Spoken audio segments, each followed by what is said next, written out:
Welcome to the Connecting Our Stories podcast. And it's been a hot second since we've done a podcast. Last year, I don't know, I think for everybody, it was just a crazy year. At least I feel that personally. So welcome to 2023, everybody. And I'm really excited for our episode today because last year, Stories had some really great needed and exciting and wonderful changes. And two of those changes were we hired two new staff at Stories Foundation. And today I have Jenn Thomas and Micah Godsey on the podcast to share about who they are, how they ended up here, and a little bit about the work that they do for Stories Foundation. Hi, you guys. Hi. Hi. It's so fun. Okay, so I'm going to start by having you guys introduce yourselves. Micah, do you want to go first? I'd love to. Hi, everyone. My name is Micah Godsey, and I originally am from Indiana. I graduated from Indiana University, and then I moved to Minnesota in April of last year. And I moved here. People ask me all the time, like, why'd you move to Minnesota? With exactly that tone of voice. And I say, for stories! Exclamation point. And we say, yay! So I'm most days very glad to be here and to work with these wonderful people. Yeah, right now we're in the middle of a snowstorm, and Micah, she's really not super here for the weather, but No. we're glad that she's enduring. Yeah, I am. So good. Day by day, it's okay. I just look at the day before me and then I do that day and it's okay. Good.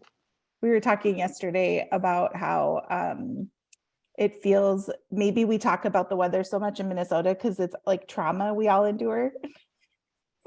It's like affects us deeply on a deep level. I don't know, like valid. You know, a snowstorm really does kind of like alter the way you're going to live your life for the next couple of days. So like real. So anyways, okay. Jenn. Hi. So I'm Jenn Thomas, and gosh, what should I say about me? I actually have spent the last 18 years with the YMCA. So I went to school for kinesiology. And since I was 16 years old, I always wanted to be a personal trainer. So that's what I did after college. I started training at the Y and have spent the last 18 years of my career working in nonprofit mission-driven work through the YMCA. I met my husband through the Y. So I've been married to Andy for 14 years, and we have two incredible boys, Elijah, who's 12, and Caleb, who's 8. And over the last year and a half or so, I've just been kind of in a place of discovering who I am and where I am, like in my job, and really kind of itching for something a little bit different, but definitely still wanted something that was mission driven, something that I could do every day that was a cause bigger than myself. That's always been my passion in any career or job that I've ever wanted to do. I wanted it to be for a higher purpose. And through a good friend of mine was introduced to Stories. One thing led to another. I came on staff last March as the community relations manager, and I'm loving it. I love that I get to continue to build relationships, which I love doing. I did that through the Y, and I continue to be able to use that skill set here and just spreading awareness about the work we're doing. So good.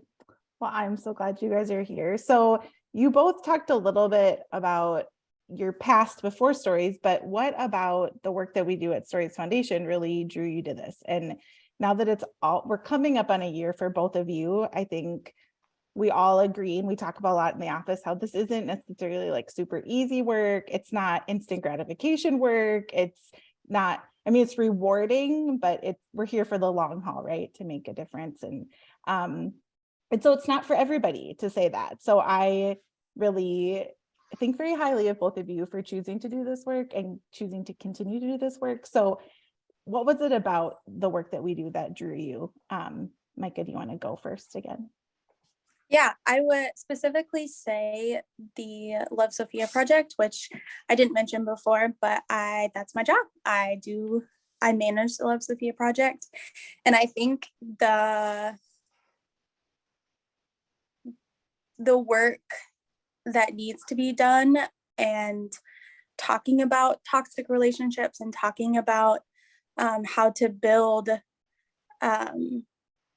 resiliency, and talking about what is and what isn't okay for how my boyfriend treats me, and worth and value, and all of those things are very, very important. And they just that work of like looking at somebody and saying that they matter, and that no matter how someone has treated them before or what they've been through, that they have worth and value, and to get to sit in that place is a gift, and it's one that I don't take lightly. And I really think that the idea of the Love Sophia project, and from its conception of like the encouragement cards, that's doing something that's a little bit hard, like you said, like this is the long haul, but even like if you think of something as simple as giving someone an encouragement card, like that's hard. It's hard to stand in front of someone and to talk to a stranger and to see them maybe. And I think it's hard, but it's worth it. And just the idea of the Love Sophia project, and also the backup of the Storyteller Cafe and We at Stories and what we do every day. I think in general, all of them attracted me, but the Love Sophia project specifically, and reminding people of their worth and value is super, super important. Yeah, so good. Jenn, what brought you here? Yeah, so I started kind of my journey of learning about human trafficking through running ultramarathons.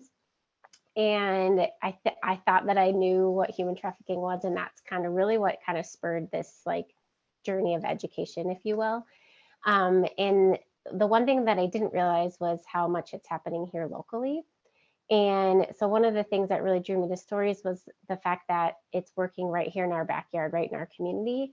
And that is a very personal thing for me, because my husband and I are foster parents, because we just really believe that we as believers, as community members, need to serve the people that are right here in our backyard first. And so I just loved that Story serves right here in my city, right here in this community.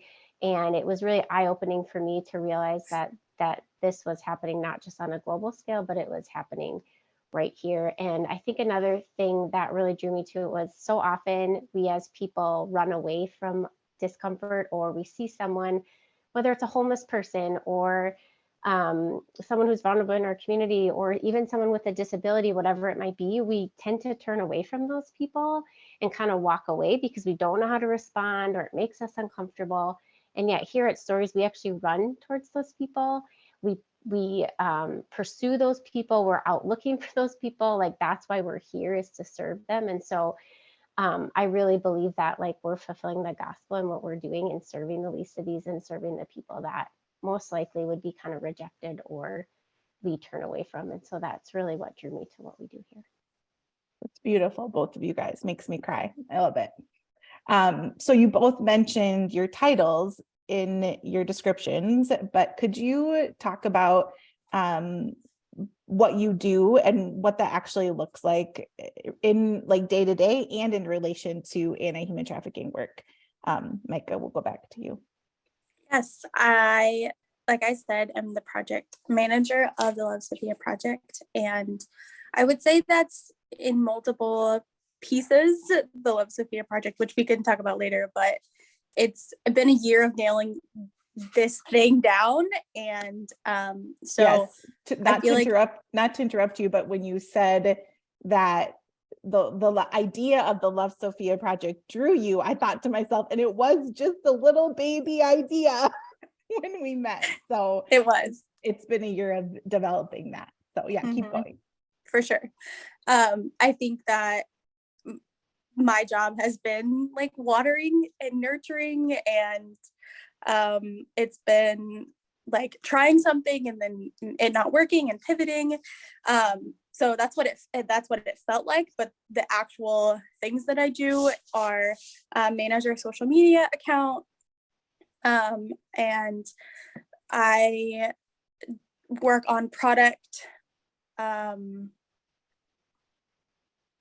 I wouldn't say creation, but we do make some of our products. And so working with Annalena, and she develops the products, and then I come alongside her and figure out like how many we need and all of that stuff. And then I also send out the products when we get orders.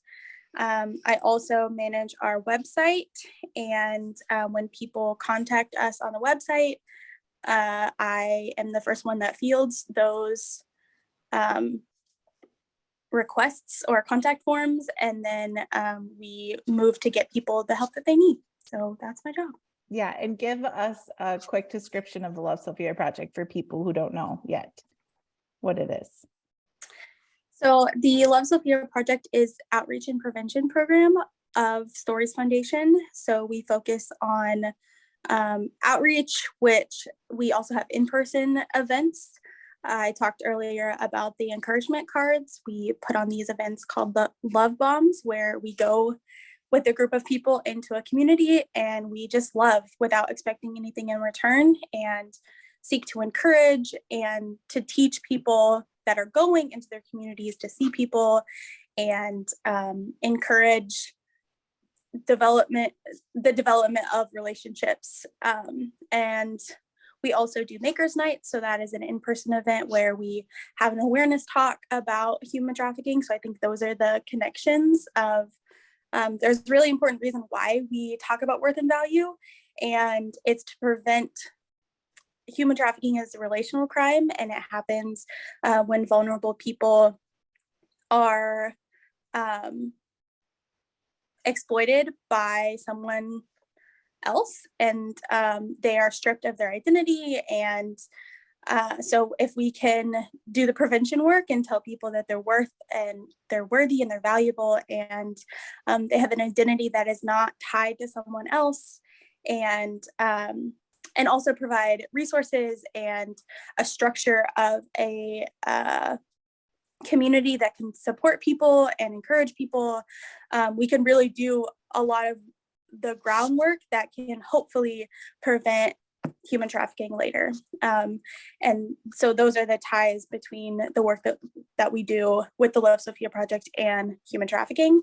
And then prevention also, so talking about we talked about prevention, awareness, and outreach. So those are the general Love Sophia. Yeah. And also supporting survivors. Yeah. And when we talk about prevention, what ages are we focusing on with Love Sophia project? We focus on 14 to 24-year-olds ish. As we have said, we've pivoted a lot. And so I think sometimes that goes down to 12 or even 10-year-olds. And then it can be as old as, we all need encouragement and we all are vulnerable, and that looks differently. And so I think even if you are not in those age groups, like the Love Sophia project has something for you, for sure. Yeah, yeah, for sure. And like with everything we do at Stories, everything is it's separate, but it overlaps. And so Jenn, do you want to go ahead and kind of bounce off of that and talk about what your role is? And there's some interaction with what Micah does too. Yeah, so my title has changed a few times, so hopefully I get this right. I'm the community relations manager here at Stories, but my job description has not changed, although my title has.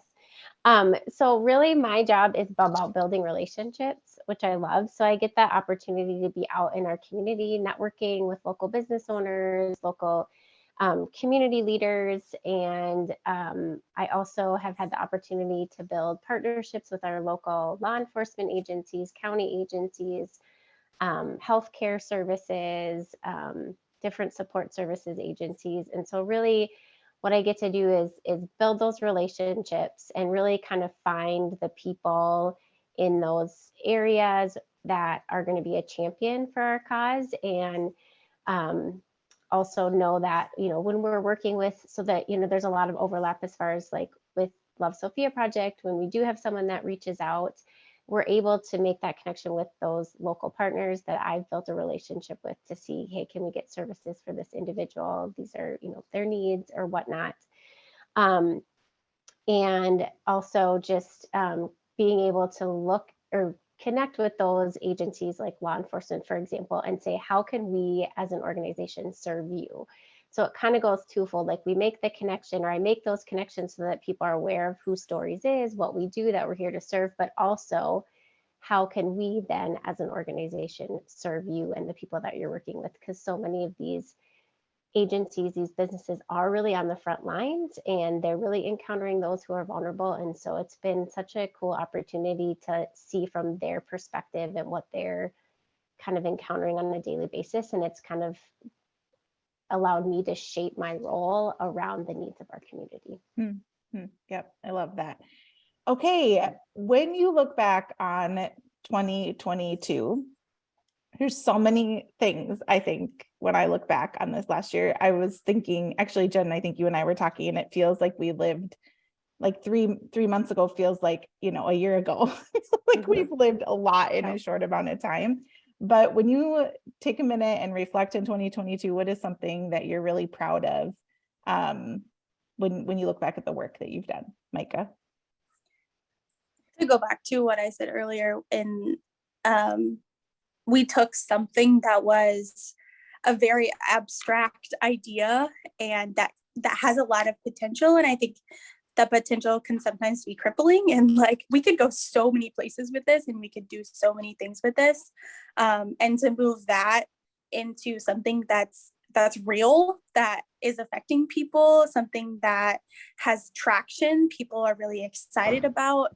I think that has been like you said, it's been 3 years. It feels like it's been so long because it's a lot of pivoting and a lot of starting over. But when I look at where we are now, like I'm really proud of that. And I'm proud of how we have stewarded that, I think, and how our community has come around us. And that is what I would say. Taking something from zero to a few more steps down the road has been very satisfying. Yeah, I think, being in the creation process together, sometimes it just felt very messy and overwhelming. And I think that's good for people to hear that, I have a lot of great ideas. I'm a really big idea person.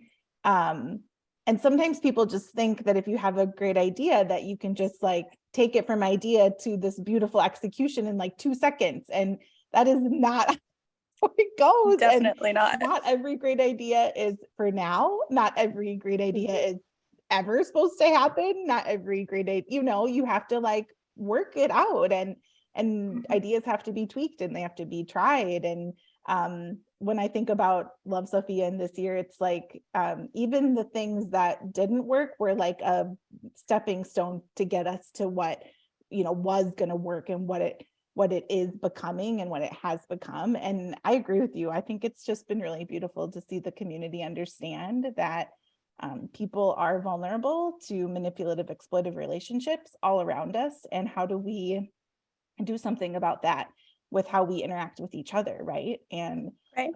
Like Jen, you said at the beginning, I think people don't really understand about local human trafficking. I for sure didn't until I started to, right? You don't know what you know until you know it, or what you don't know until you know it. And then, so that's part of what Love Sophia is too. It's helping people see that we have hurting people, and that's how exploitation and trafficking happens. And then we can interact. And you've done such a great job at getting that message out and representing, and it's very exciting. And people can buy products and listen to your interviews on Instagram and follow Love Sophia Project. And it's all very, very good information for any age, but building that safe community for those teenagers in this culture is good. So very good. I love it. Yeah, go ahead.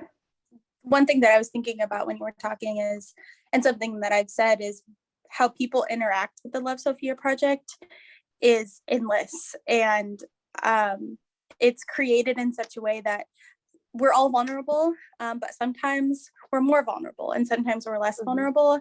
And so whichever end of the spectrum that you're on, you can interact. And I love how we can surround each other and support each other. And it doesn't matter where you are in your story, that the Love Sophia Project kind of encompasses all of that and every part of your story. So good. I love it. Okay, Jen, what are you proud of when you look back at this crazy year? Yeah, I mean, I feel like there's a couple things. I mean, kind of back to what I was saying before, just the amount of connections and relationships that I've been able to make has been really awesome and somewhat surprising. I just feel like first going into like a networking meeting or, a coffee meeting or whatnot, I just wasn't kind of sure how people were going to respond. And I've just been really blown away by how many business owners and just people in our community who have really taken to what we're doing and have been really a huge support, and I would say even an advocate for us. And as I look back on this year, it's how many people have stuck with us. So I just feel like we really have a core group of other leaders and businesses in our community that have stuck with us. And now we're kind of seeing the fruits of that. And so I would say that's something I'm really proud of. I'm also really proud of our outreach bag project. So that was something that, I just kind of created as I thought about, our local law enforcement and how they're on the front lines, they're encountering these vulnerable people, and in partnership with Love Sophia, being able to get those cards into the hands of those who are vulnerable, getting those cards in the hands of law enforcement, local businesses, people that can have those on hand to really be that positive touch point. And, in addition to that, in these outreach bags, there's comfort items, blankets, water bottles, coloring books, journals, nail polish, just things that are going to bring people comfort in that moment. And I would just really think that positive touch point, it's not just going to turn around somebody's day, it could potentially turn around somebody's life. When we think about, that now that they have a way to connect with us through, through the Love Sophia website and whatnot. And so I'm really grateful for how our local law enforcement have responded to these bags, how people are asking for them, they're wanting them. Like, I just wasn't sure how it was going to kind of turn out. And I'm super excited. And this is kind of going into next year, but excited to hear the fruits and the stories that are going to come out of these bags. So, yeah. Yeah. And I, when you were talking, what I kept thinking, we talk a lot about this, is that dignity that with the comfort items and the outreach bags, and even coming around law enforcement and supporting frontline workers, which has been a huge part of your job. It's just so much of it is grounded in wanting to I don't know, dignify people and to value them and to create spaces not where just needs are met, but they're met in a really dignified human way. And your heart and leadership in that it's really valuable to me. And I think it's just so important. And why don't you keep going? Why don't you tell us what you're looking forward to for next year? We'll just keep with you and then we'll end with Micah. Yeah.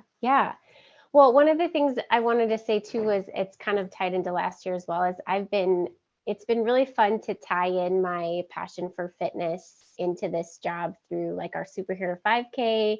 And I ran a solo marathon in July to raise awareness, and I ran through the Lino to Ramsey. So we ran through the cities that we wanted to impact. And one of the takeaways from that real quick is just as I was nearing the end of my race, I didn't know where the finish line was. And it was really hard for me mentally because I was already exhausted. I didn't know where the end was because I'd never run that route before. And as I reflected back on that, it made me realize that this is how so many people in our community feel who are, in a trafficking situation, in an abusive and exploitive situation, or just going through trauma or pain, like they don't know where the end is. And so if we can continue to push through and, connect with these people and show them that there is hope and freedom at the end, then they will be able to hopefully see the finish line and be able to kind of have that endurance to push through what they're walking through. And so in that, like, that's one of the things I'm excited about is continuing to plan events, especially this 5K as we look. I mean, I can't even think about July yet, but it's fun to think about because it's going to be warm. We're going to be wearing shorts, like all those things, but just making that event bigger, like, more partners and more awareness in that event. And I just think it's a fun and easy way to engage entire families. Like, we're engaging, a lot of times we engage a lot of adults. Micah, you do an incredible job of engaging our youth, but like this event can engage both adults, youth, and families. And I just think really excited to kind of see where that goes. I also am just really looking forward to increasing partnerships. So, we have for local law enforcement that we're working with right now, I'd love to see that number triple. Like I would love to see 12 consistent local law enforcement partners that we're working with, you know, with the outreach bags, but also how else can we as an organization support them? And I just think because of how well our current partners have responded to what we're doing, I just feel like that it's going to be really easy and great to continue to make those connections. And yeah, I think just continuing to build kind of our network out, and our, you know, people who are advocating for us, our kind of our support network, and also just continue our awareness work in this community. But I really think as we kind of will be able to branch out as we make more connections and really make that awareness like not like such a bigger thing, so that more people not only know what's going on, but they'll want to make a difference by, you know, seeing people, by looking up, by getting uncomfortable, by doing the things that we need to do to serve those, so that we can really reduce the type of abuse and exploitation that are happening right now in our city. Yeah, so good. I'm excited about all that too. And I feel so encouraged about the roots that we're planting in our local communities here in the northern suburbs. And there's so much potential to support frontline workers and law enforcement, and, you know, people who work with teenagers every day, people who are working with kids, you know, coming alongside people that are every day encountering people who are vulnerable, which, you know, I think sometimes we think of being vulnerable as a negative thing, but being vulnerable is just a human thing. And like Micah said, we can fall anywhere on the spectrum of vulnerability. And at different points in our life, we've all been more or less vulnerable too, right? And so how do we, as community members, see that interact? And I'm excited about how we can come alongside the people who are encountering everyday vulnerable people and support them. And I really see that, and that gets me excited for this year too. So good. Okay, Micah, what are you looking forward to when we think about this coming year that we're in? It's already 2023. I am looking forward to the continued building of the core. The core is a group for teens to meet and to talk about things. We have the social media platforms, and having in-person relationships is also very important for this work. And so we have kind of gotten to a place where we have developed a curriculum where people can start a student-led core as a club in their schools. And I'm very excited to sort of divide and conquer. Like, we're not adding anymore. When we develop this curriculum and get it into schools and have leaders that are champions for people and for their own communities, when we can do that, we're multiplying. And I'm excited for students to get this material into their hands and to change a culture of exploitation and abuse and manipulation. It's so normal in our lives, and it shouldn't be. And so I'm excited for that change, and I believe that it's going to happen. I love it. I agree also. Yeah, it's really exciting. The opportunities that we have had the last couple of months and that are coming to get into more schools. So I didn't tell you guys I was going to ask you this question, but we're going to end with this question. How can the people listening join us in this work? Because there's only so much that those of us on staff can do by ourselves, but we really need and have a lot of opportunity for community members to join us. So how can community members join us? What can they do? Micah, you go first. I think first is a very not scary solution and action, I guess. And that is to subscribe to our newsletters. We have multiple newsletters. There's a Love Sophia newsletter. Well, I guess there's just two. the Love Sophia Mhm. newsletter, and then there's also a stories newsletter. And you can find both of those on our website, and you will stay in contact and you will get updates on all of the things that are happening here at Stories. And the other part of that is to follow on social media and engage in the content that we put out, whether you share it to your friends as you're learning about human trafficking here locally. You can share your knowledge with others around you. I would also say purchase. So we can do, that would be the next step on this like line, is financially supporting, and maybe you donate, and maybe that looks like buying a sweatshirt. You can buy a sweatshirt from Project Octopus or the Love Sophia Project or Stories Foundation. You have lots of options, and all of them are very cute, very versatile, great products. So that's my spiel. Easy entries to do something about human trafficking. Okay, Jen, what do you say to people? How can they join us?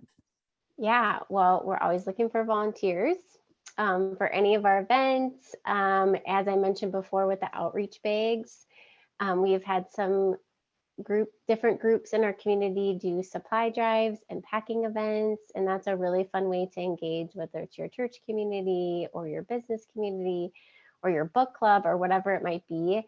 That's a super fun, easy, tangible way to support our community. So I would say outreach bags for sure. Also awareness events. If you are interested in having like an event at your house or your church or wherever, like we love to come out and speak to groups of people about awareness and about what we're doing. So I think that's another great way to engage. So good.